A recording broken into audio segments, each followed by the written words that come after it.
চিটাগং কিংসও একটা চিঠি দিয়েছে। আমরা যেটা হচ্ছে এটা আরবিট্রেশন প্রসিডিউরে চলে যাব। Financial defaulters of Bangladesh cricket board, মানে আমাদের যে লাস্ট ফিউ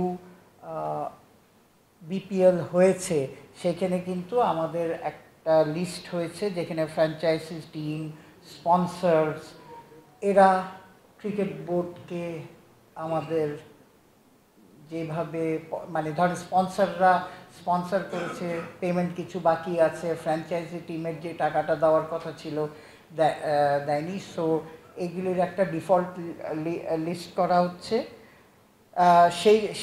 তাদের এগেনস্টে আমরা লিগ্যাল প্রসিডিওরে চলে যাচ্ছি যাদের ইয়েতে। দ্বিতীয় হচ্ছে আমরা অনগোয়িং কিছু আগের থেকেই কিছু টিমের সাথে আমাদের আরবিট্রেশন প্রসিডিওরে ছিল, যে ক্লজ ভায়োলেশন হয়েছে সেটা আরবিট্রেশন প্রসিডিওরে ছিল, সেটাকে আমরা কন্টিনিউ করব এবং আরও এটাকে আমরা কি বলবো এক্সপেডাইট করা হবে।